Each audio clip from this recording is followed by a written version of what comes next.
Maureen Dickey, who's the family matriarch. We are actually still a family-owned business. Mrs. Dickey was a Dallas County Commissioner for 8 years, and she was very close to law enforcement in our first responder community. And that terrible night in July of 2016, she saw that, and she saw that officers either weren't wearing protection, or it was expired, or it wasn't good enough, and they were killed and they were injured because of it. And she said, enough, not on my watch. This stops now. I have so much respect for you all that are going out there and helping people, protecting and serving, and quite frankly, you are dealing with people on some of their worst days. For me as a civilian, I look at what you all are doing. You're helping people on their very worst day, and if we're able to help you by providing that gear, that's important. If people are listening and say, man, I want to help too, if they go to their local Dickies and they buy our Big Yellow Cup, the proceeds from every single Big Yellow Cup help the Dickey Foundation. Yeah. So that's a really cool thing. So it's a neat way that people get to help, and that we then turn around and use those funds to help first responders. And as a civilian, I'm thrilled that that's something that I'm able to help facilitate. You know, I do have people that say, you all are doing this, is this political? It's not political. It's 100% about keeping folks safe. We're talking about the idea of community policing and really being a part of that community, so that people see officers as people. Y'all are people just like we are. Because look, we know y'all have really hard jobs. We know y'all go do cool stuff. We know you have to deal with bad stuff. But it's important that we know that you're people. You're listening to the ATO Bridging the Divide podcast, brought to you by the Assist the Officer Foundation. Since 1999, the ATO has given assistance to the first responder community, and now we want to give a platform to hear their incredible stories. We also want to hear the stories of the many people that support us. Our community is small, but it is strong. We have differences. We don't always agree, and we all make mistakes. But together we can grow, we can heal, and we can learn from those mistakes. And together we can bridge the divide.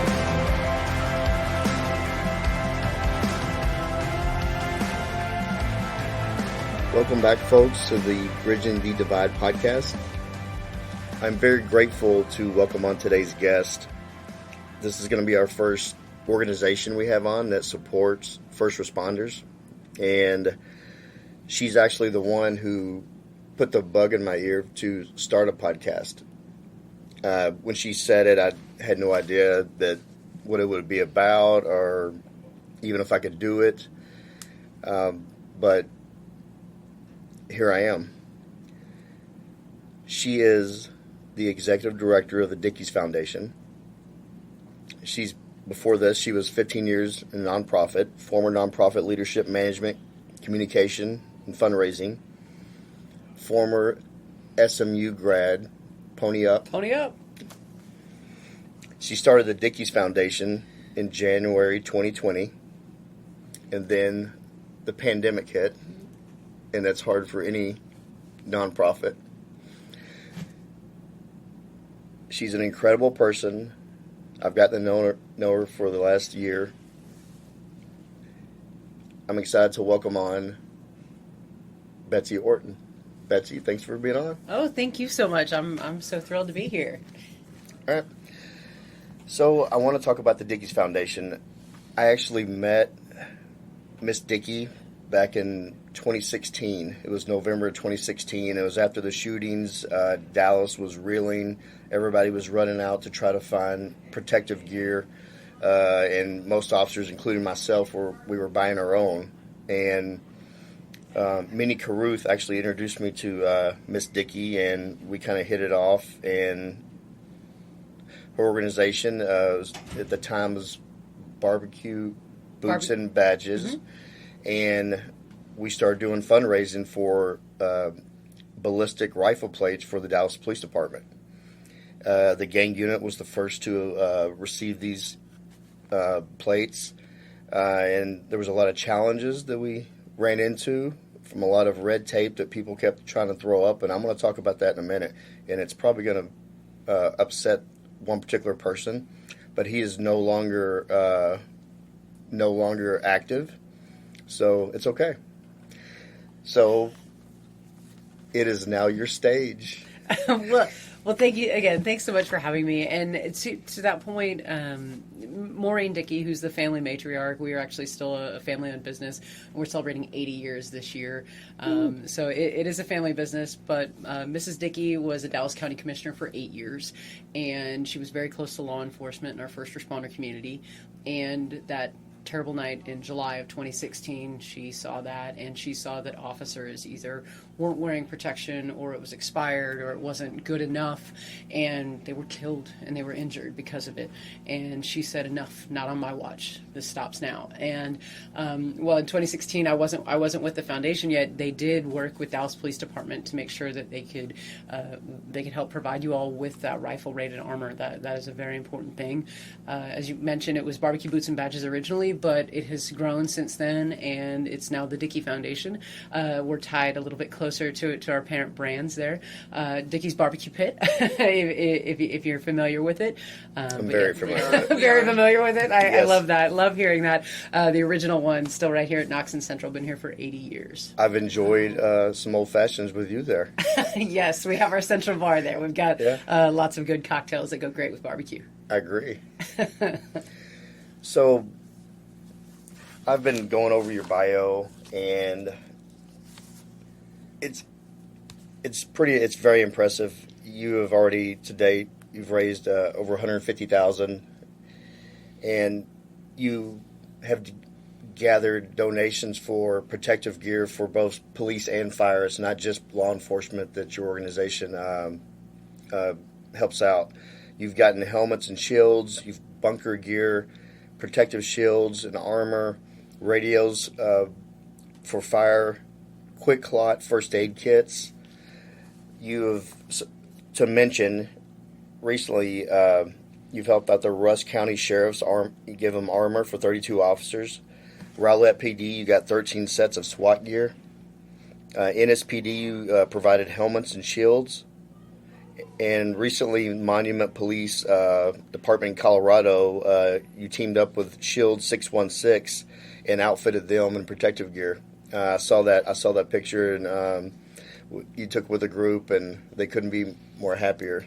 Absolutely. I mean, the best part of my job is getting to help people, getting to help first responders, getting to go out and do those grants. I mean, yes, we are a nonprofit, so there's always fundraising going on. There's always other activities that we've got. But the best part is when I get to go out there. And like you said, I was out in Colorado recently. We were supporting the Monument Police Department with Shield 616. We've been out in Ennis. We've been out in Henderson, which is Rusk County, and really getting a chance to meet with these officers. And when I was out in Rusk County, it was for the Sheriff's Department. They were so appreciative. They said, thank you so much for making this possible, because we were able to do new soft armor for them. And they've got a new sheriff out there. And if they even had armor, it was already expired. It was already out of date. Right. And that's dangerous. I mean, they are covering a huge amount of acreage, they're in that area. But they're also encountering some weird stuff out there. Yeah, this Dallas PD, we're a top 10 department in the country, and we do get a lot of assistance from the city. We get a lot of things on grant, and also donations from organizations like yours and the Dickey's Foundation. I mean, it started in December of 2016, and we are now all outfitted with Angel Armor ballistic plates, and it started with Miss Dickey and your foundation. But I could see the smaller organizations, smaller departments in fire, that they don't have that kind of assistance, and their equipment is so subpar. And a lot of those officers out there, they're out there. Some of those people out there, just two people on a shift, and when some critical incident happens, they don't have a lot of help right around the corner, and their gear and also their training, which also isn't the best because of funds, they have to rely on that. And when your organization gives them that kind of equipment, I can't imagine how just appreciative they are. But that sadly, in some of these smaller towns, their own cities cannot help them because of the funds. But you step in. Absolutely, and we love Dallas, and we love Dallas PD. This is Right. home, but we understand that is a very large police department, Yep. and quite frankly, the funds that we have are going to be limited. But we know, particularly when we look at some of these smaller departments, where we can really make a difference. If we're talking about a fire department there in Gulf Breeze, Florida, and they need new firefighting suits, in Napa that they need new firefighting, that they needed something in Apple Valley, California, water rescue gear in Commerce Township, Michigan. Whatever it is, we know that a lot of these smaller places are actually places where we have stores, because we now have 600 stores across the country and around the world. It's pretty fantastic. Wow. What other countries do y'all touch? We just opened our second store in Japan, so we're pretty excited about that. We've got Brazil coming online. We've got the UAE as well. We've got a number of other stores that are in international development. So we're excited about that. And you know what? The Dickey Foundation would love to be able to help internationally. So we're growing as our stores are growing. Yeah, well, I mean, you're like you said, you're about to have your 80-year anniversary. I mean, I just hope I live to 80. I mean, that's. That got dark. We want you to take good care of yourself. We do have our 80th anniversary coming up, October 28th. We're doing a party at the Rustic. We're gonna have award-winning country artist Josh Ward be there, and it's gonna be a party. It's party 80 years in the making. We're excited about that. That's awesome. At the end, towards the end, I want you to give the information about how people can buy tickets and how they can donate. I want to welcome on a guest co-host today. It's child abuse detective Kristen Green. Kristen, thanks for helping me out. Thank you. Betsy, I think a lot of people don't realize how prohibitively expensive some of this equipment is. And even larger agencies, but especially smaller agencies, just don't have the funds to purchase them and both keep them maintained. And that's just for basic equipment. So when you start talking about like heavy vests and rifles and, you got to have flashlights for your rifles, it gets like the costs add up. And a lot of times the officers or the firefighters shoulder that burden by themselves. So I think it's really helpful anytime they get assistance in that. How do you guys wind up partnering with different agencies and kind of figure out what the different agencies need? Sure. So for this year, because it's our 80th year, we picked certain markets that we knew we were going to be doing projects in, and reached out to our owners that are there and say, who do you want to support in your area? But we also had other owners, we also had other agencies that came to us and said, hey, I also want to support my area. So we said, great, let's do that. So it was a matter of finding those agencies and needs, matching those needs with kind of what we had available funding-wise, and really turning around and making those possible. Yeah, so do you have like a lot of people that just, like she was saying, reach out? And how do they do that? What is the process for them to reach out to ask for assistance? Certainly. So they can visit our website, thedickeyfoundation.org. We've got our grant application on there. My contact information is on there. I always encourage agencies to reach out to me before they take the time to complete the application. Just let's make sure that it matches up. We actually, I was working earlier this year with a wonderful police chief in Pecos, Texas, Lisa Taranga. She's a great chief out there. And she and I went through probably 2 or 3, 4 different rounds of things like, hey, do you all want to support this? And what we ended up helping them with was actually Cellbrite training. Because one of the things we understand that protection is important, and you're nodding because you know Cellbrite, because it is a software so that way they are able to, out there in Pecos in West Texas, I've been to Pecos, you basically fly into Midland, you drive another hour and a half, and there you are. It's out there. It is out there. But a wonderful department out there, and they have some bad things that are going out there, whether it's sex trafficking, whether it's child pornography, a lot of really other ugly things that are going to be found on digital devices. So the Cellbrite allows them to actually seize those computers and digital devices and forensically investigate them, as opposed to having to send them to the Department of Homeland Security. And that's an expensive thing to maintain, not just purchase and train on. So, like, I could see where they would definitely need that software, and then you guys... but it would be difficult for them to maintain that. Absolutely. And so the chief and I, we talked about this. We were able to help them with the training. And the great thing there, this is not just for Pecos. They are now a hub there in West Texas to really help combat those really terrible crimes that are going on out there. So we were thrilled to be able to help them. And we were able to work with our local owner out there in our Pecos. We have a store in Pecos, wonderful owners, Chris and Amy Compton. We were able to work with them to make it happen. Well, that's what Kristen does. Kristen works in the child abuse division, and she sees some of the most horrific things daily. I could not do that job. I have a young daughter, and I could not imagine working that type of offense. I see all their cases come through, and I read them, but I couldn't imagine having to investigate them. In human trafficking, like you said, it's so much more prevalent than people realize. It's children, it's adults, it's as bad as narcotic trafficking, which is insane in Texas, especially because Texas is a hub. Usually, the drugs come up from the south and they distribute through the state and through the country.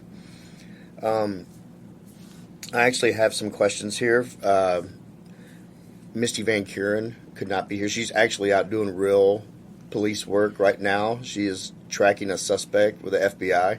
So, I mean, I have to say, all of us who are now doing the podcast interviews with you, we love it. It's great, but we're all following Misty, and we're like, well, I have to tell you, and I listen to the podcast. I love it. You've got great SWAT folks and all sorts of fantastic folks on, and they're talking about when they were kicking down doors and rescuing people, and I'm just like, I'll follow it. I mean, we get to help people, and I love what we do. But it is funny because, excuse the language, y'all have some really badass people on this podcast. Well, saying badass, I promise you, that's not the that's not the harshest thing that's going to be said on this podcast.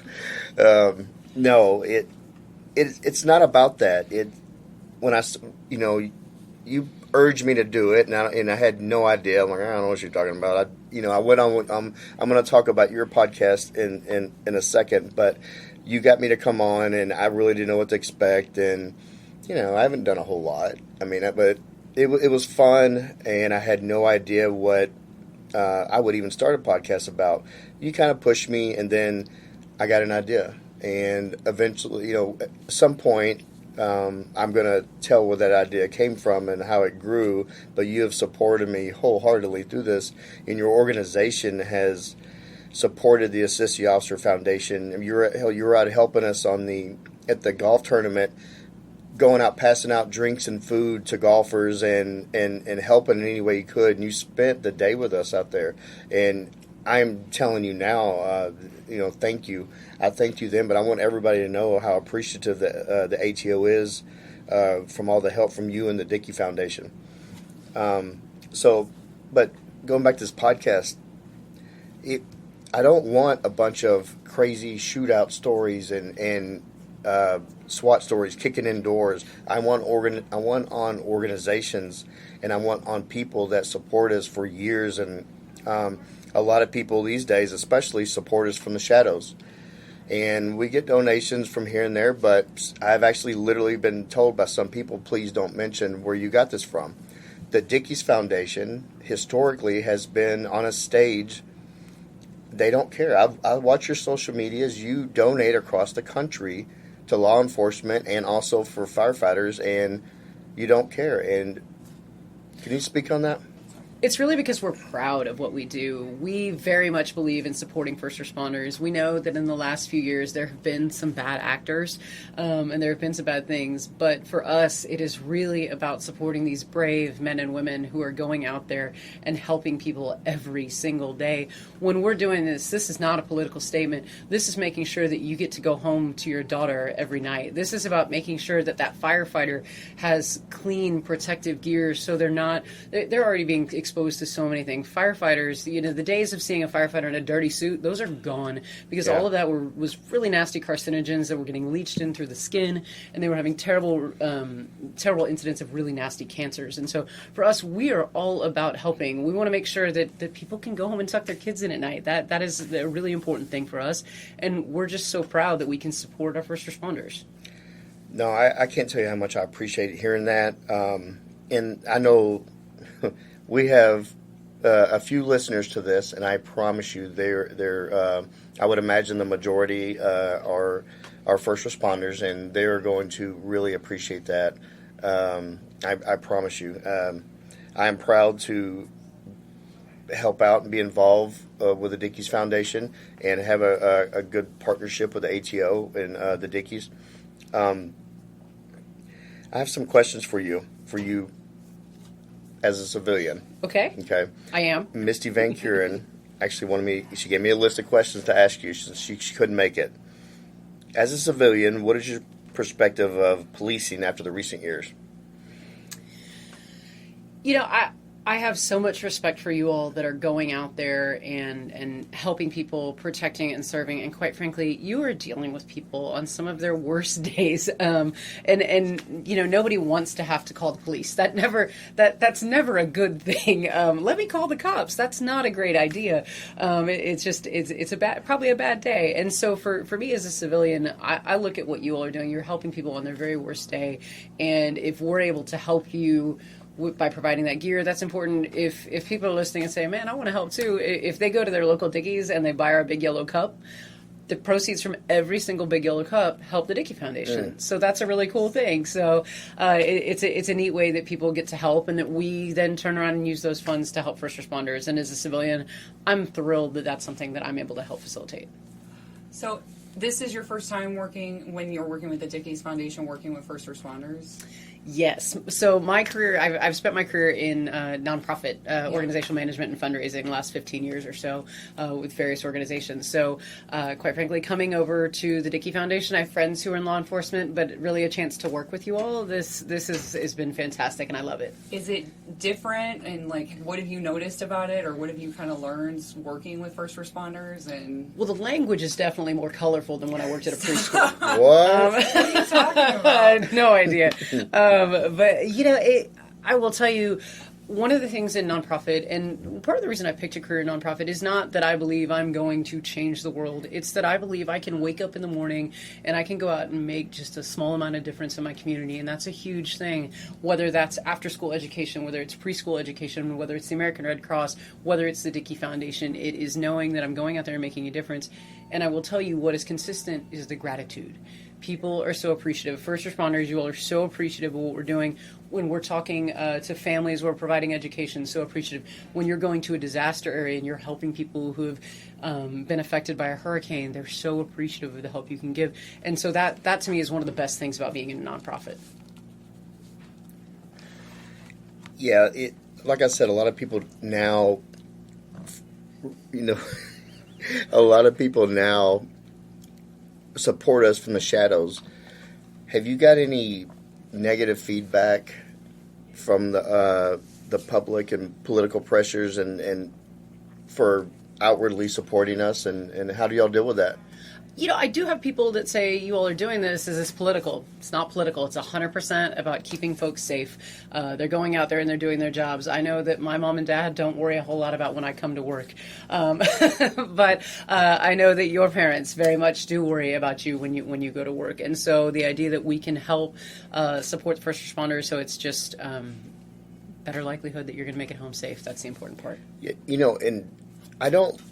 What's been going on, and I know it's the minority of people that actually have a microphone and a platform, and I get it. I see the incidents that happen around the country and in the world, and I promise you that when an officer or a firefighter or any other first responder does something that embarrasses us, I promise you, nobody is more pissed off and ashamed as a good officer or a good firefighter.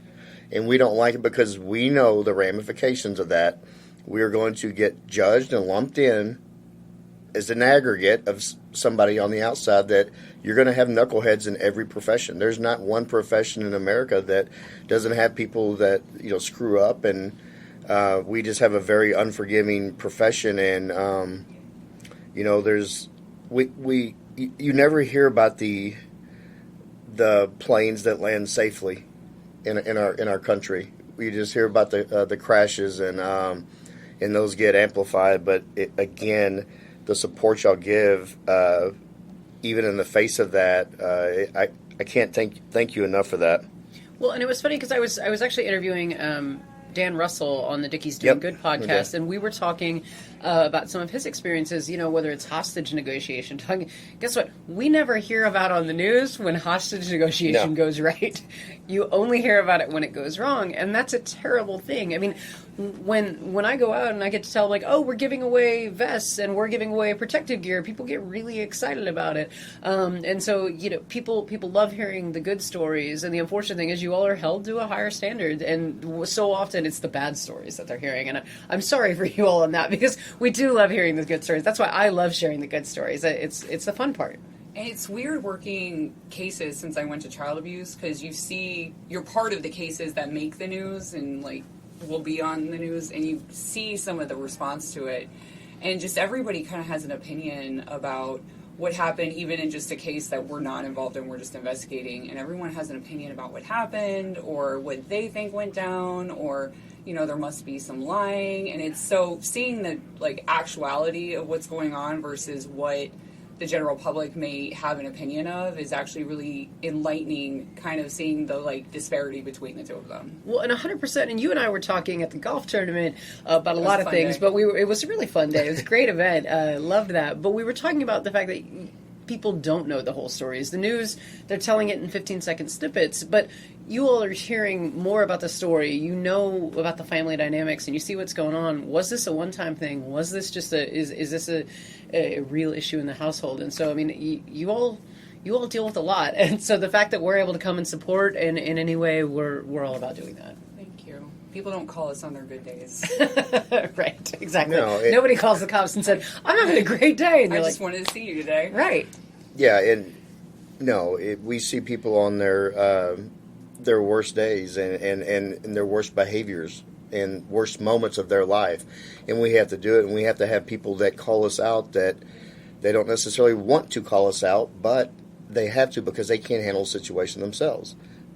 Same with firefighters. They're called out for in emergency situations. So are we. Sometimes officers have to go out and be marriage counselors. They have us catching dogs now. I mean, so we're doing a variety of things, and we have to be social workers. Kristen, in her job, she has to. I can't imagine having to do some of those interviews with these kids and their families, and the crimes are against their own blood. It's a tough job, and it's just we're so grateful that organizations such as yourself are out there. I want to go back, and I know you weren't part of the foundation then when the Dickeys helped us with our Angel Armor plates. Mm-hmm. We now have all of our officers outfitted with those plates, and you were actually out at our clay shoot with Miss Dickey. Both of y'all shot shotguns. That was interesting. It was my first time shooting a shotgun, but I hit, I think, one or two. You did. Targets, You did so good. I was pretty proud of That's myself. impressive. I feel like I need to learn how to do this so I can actually shoot this year. Did you feel that power when you were? You turned and grinned at you. You were shocked. I could tell it made your day. You were smiling. You never shot a shotgun. You're not a gun nut. I'm not. Not at all. But I loved it. It was fun to see you smiling, and that wasn't planned. We did not plan on it. Miss Dickey had a blast. She actually won some cool raffle items, and it was fun. Hey, we're looking forward to it again next year. Yeah, me too. When I got with her in 2016, I did not know her. Of course, I've eaten Dickey's barbecue for years. I mean, I still do. She was so genuine and sweet, and meeting with her, I could see the pain in her eyes when we were talking about 7/7. And she told me what she's doing, and I said, well, I'll see what I can do to help, because I'm nobody in DPD. And she started fundraising. We were over at Minnie Carew's house one night, and there were some people there, and we literally raised almost 20 grand just sitting there in a few hours, and those went to the rifle plates. It was pretty impressive to watch. Miss D work the room and talk about the passion behind this foundation, and I had to start working my end of making things happen with the Dallas PD. And we ran into some roadblocks because, people were trying to step in, and we didn't understand why. But Miss Dickey pushed through. She wasn't gonna. It wasn't, and I helped her on that. And we just kind of, You're not stopping Miss Dickey when she has her mind set on something, and I'm sure you know that. Absolutely, and she is so very passionate about helping Yes. first responders, helping law enforcement. It really is a true passion project for her. She's incredible, and I will also say she is quick. She'll roll up her sleeves and get out there and do it. To your Yes. point, when they did the plates, there was fundraising, there were grants and things like that made it possible, and the plates arrived and there was no way to distribute them. So the Dickey Foundation, including Mrs. Dickey, they rolled up their sleeves and they were going out and they were handing out these Yes. plates, and they were making it. She She even had a seamstress there to make sure that they were fitting and sitting correctly Yep. in the vests, and that was just such an important thing. And at Dickey's, we're very much, if you've got a plan, let's make it happen. Let's do it, and whatever it is, whether it's our corporate side or foundation side, let's make it happen. What do we need to do? Let's move the ball forward. Well, Lieutenant Bob Owens, he's also a board member of the Dickey's Foundation. He was on, and we were talking about leadership, and I made a comment that a lot of good ideas fall by the wayside because of other people get involved, and they're just kind of they just have a hard time making a decision, so they just say no. Well, let's just say no because it doesn't affect them, right? And the people that make decisions like that, they usually throw up a lot of red tape, and they don't want to really help. For one, it's not their baby, and two, they're not actually out on the streets in the trenches, and needing protective gear as much as a patrol officer or a true first responder, not an administrator. And I was actually out there. I went to the quartermaster when Miss Dickey was. She had a lot of her volunteers out there, and literally these plates aren't the lightest. And she's at there. She's taking them out. She's keeping track of inventory. She is passing them out to officers. We had lines out the door at the quartermaster, and she was meeting everybody, and talking to everybody. It was really impressive, and it was like a 3-day deal. She was out there Friday, Saturday, and that was like Wednesday, Thursday, Friday, and she was out there, and she was there the whole days. And she provided food to the people in the quartermaster. Well, I mean, if Dickey's Barbecue's doing Yeah, it, they got we're it. probably Yeah. we're probably gonna show There's up gonna be with some legit barbecue. Texas barbecue, right? I showed up for the barbecue. That's why you showed up. Yeah. The plates were just an afterthought. Right. Why I'd bought my plates, Okay. but no, I can't say enough good things about Miss Dickey and her family. I've actually met her husband and her kids, and I love them to death. I want to talk about your podcast. All right, Dickey's doing good. Dickey's Doing Good is the name of your podcast. You can listen to it on the same streaming platforms as you can this one. It's on Podbean, Spotify, Amazon Music, Apple. Really, you could find it anywhere on there. With ours now. And they can listen to your interview, because I got to interview Joe. So Yeah. if you want to hear the mic turn around on Joe, you can definitely find that. Yeah, Spotlight. I had to make up a lot just to get content for that. He did not. He was fantastic. Well, yeah, that listen, actually pretty much everything I do for this podcast as far as streaming platforms and even the equipment, I got those ideas from Betsy. She and I went over some old fashions up there at the Dickey's at the corporate. We sit and talked about ideas for this podcast and about the equipment and how to go about it and the streaming platforms. You don't realize how much technical stuff goes into this. Absolutely, and it is one of those things. I mean, good conversations happen over smoked old fashions, of course. But so the Dickey's podcast is Dickey's Doing Good, and we tell it's good stories about good people doing good things in the community. And so it's a great thing because I talked to a lot of first responders, yourself included. Kristen's coming up too, so we're excited about that. So whether it's a first responder or I was talking to folks from Child Protective Investigations or Dallas Children's Advocacy Center or Collin County CASA, I mean, getting really a chance to share those stories of folks who really are helping people is a wonderful way to do it. So if I'm able to use our nonprofit to help boost other nonprofits, whether it's Assist the Officer or any of those other ones, we love being able to do that. And it's sharing good stories. if you watch the news, and I'm to the point now I barely turn on the news for more than like sports and weather, but it is one of those things. You see so much bad stuff in the news, and so the opportunity to actually tell good stories is a really wonderful thing. And so we try to make sure that it, that it can bring some joy to people. Yeah, there are actually good stories out there in the community, and I love your podcast because it's a variety of people. You have people from animal control on that talk about that. There's a lot of roles that go on in the community. It takes a village to keep a community safe and take care of each other. And it's not all just police and fire. It's not all just organizations. There are all these other outlets to make a city run and make a community safe. Absolutely. I mean, whether it's folks from Animal Rescue with SPCA doing that, or it's folks up in Colorado with Animal Rescue rescuing a bear from a skate park. Yeah. Wow. So that took a left turn. It totally did. Yeah, no, but they ended up with like bear, and a bear got caught like in the bowl of a skate park, and they had to figure out how to do it. Yeah, you got to listen to that episode. I would be lost. Tina White. Yes, so now you're gonna go download that. But seriously, it is so much fun to get to hear the stories. And it's funny, everyone I talk to doesn't think they're going to have good stories, and inevitably they all do. Because everyone has good stories to share. I mean, I look at what I do, and I love telling people what I do. I love when people are like, well, what kind of grants do you do other than armor? And I'm like, it's funny, I'm going to be in Michigan actually next week because I got a call from our owner there, and she's wonderful. And Peggy said, Betsy, I want to help my fire department. I said, cool.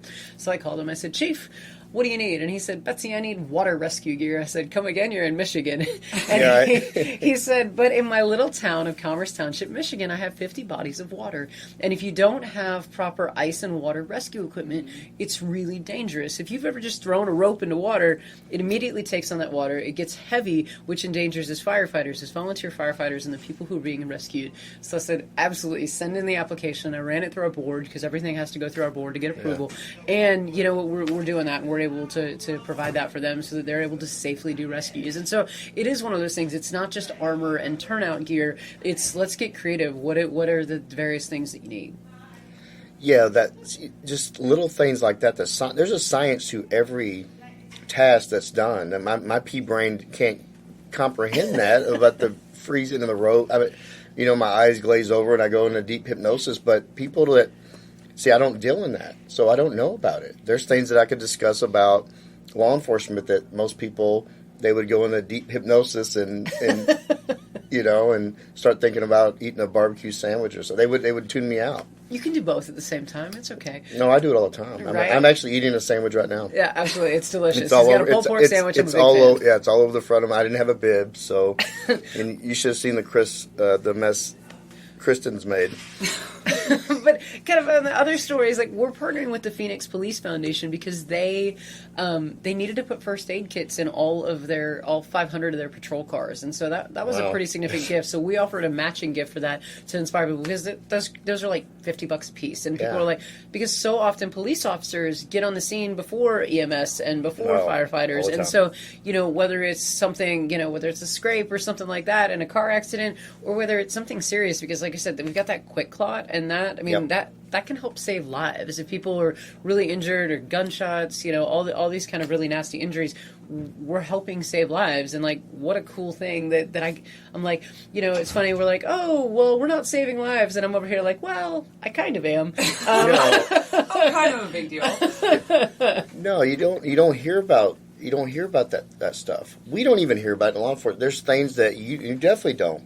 Think about all the people that you've touched and all these agencies, and that you have no clue that how the equipment has been used. Well, I think that in patrol, a lot of time, like, you train as much as you can, and in big cities, we're fortunate enough to have a lot of training, and in smaller cities, you may not be as fortunate. But a lot of patrol is just kind of winging it sometimes. You show up to these crazy calls that nobody foresaw, and you can't train for it, and you're like, I don't know what I'm going to do, I'm just going to go. So anytime you have, like, more equipment to help with that, and go, okay, well, I at least have this to help me, it's going to be more beneficial, and better outcomes. And I'll tell you, I love talking to police officers. Y'all end up having really crazy stories about calls you go on. Yeah. And I swear, every single police officer I talk to, I'm talking about crazy stories or whatever, they're like, and this guy was running around. He didn't have any clothes on, and I'm like, why do people see cops and take their clothes off? That's just weird. Have you met me? I mean, there's that. We'll post a picture for that. Right. Yeah, but everyone's got their clothes on. I know you all can't see this right now, No. but it is just y'all. Joe didn't want it, but No. You see a lot of We really do. crazy things in your line of work. Yeah, for some reason, naked people and police are synonymous. They want we, and I'll tell you this. I will say this: there's not any cop that wants to go out and deal with a naked person. It's always in the heat of July in Dallas, and a guy standing out in the intersection, and we get a call that they're naked, and nobody is volunteering for that call. Nobody wants to deal with that. Yeah, so I'll usually volunteer because it's going to be an interesting call. Like, No, you're not naked if you're of your right mind in the middle of the street, so you're probably on something, and that's going to be an interesting call. It's going to be a fun cocktail party story later. Yeah, that's going to be a fun story Right. later. that's a whole episode, a podcast episode, just on the naked, sweaty guy in the Oh, middle of Ledbetter. let me know which episode to skip. Yeah. All right, I have one final question for you. Okay. From the civilian world, how can police officers bridge the divide? It was interesting. I was actually I was doing an interview, and we were talking about the idea of community policing and Yes. really being a part of that community.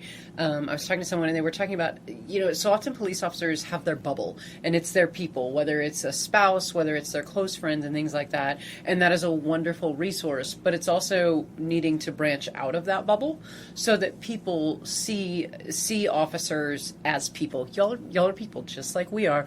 You have a badge and a gun and that sort of thing and a cool uniform, but it actually really is reaching out into your communities and being a part of your community, whether that's giving back through Assist the Officer, whether that's being involved at a child's school, whether whatever it is, it's being out there so that it's not just, oh, well, that's DPD. Like, I'm not like, oh, I don't want to deal with DPD. It's like, oh, let me call Joe, let me call Kristen, let me call any number. So it's putting a face with it. So it's not a badge and a uniform, but it's really, because look, we know y'all have really hard jobs. We know y'all go do cool stuff. We know you have to deal with bad stuff, but it's important that we know that you're people.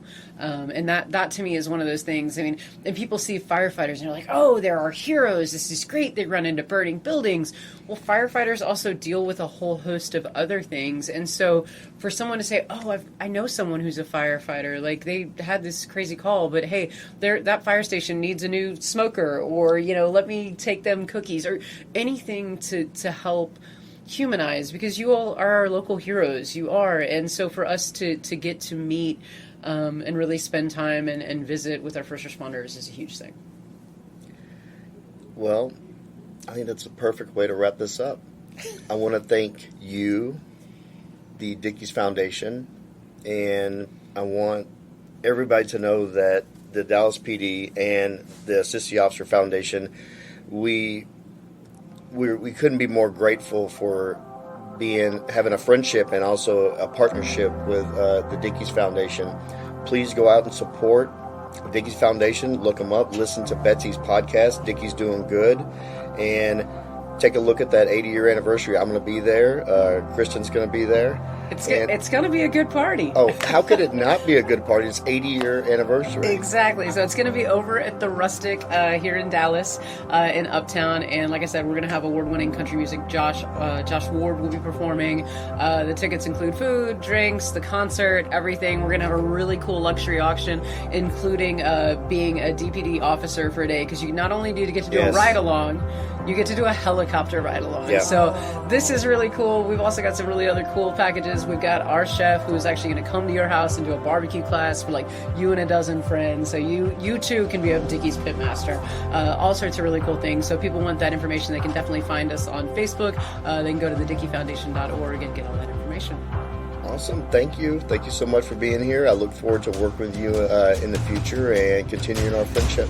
Absolutely. Thank you so much, and thank y'all for everything you do. Thank you. Hey brother, hey sister, I'll never give up on you. hey mister, I'll see this all the way through. No matter how far the sun and the moon, I'll never give up on you. Down when you're lonely, I'll pull you up. Life leaves you heavy when the going gets tough. I'll be your shoulder, together we'll run up from the bottom, yeah, we'll rise above. Hey brother, hey sister, I'll never give up on you. Hey Mrs., hey mister, I'll see this all the way through. No matter how far the sun and the moon, I'll never give up on you.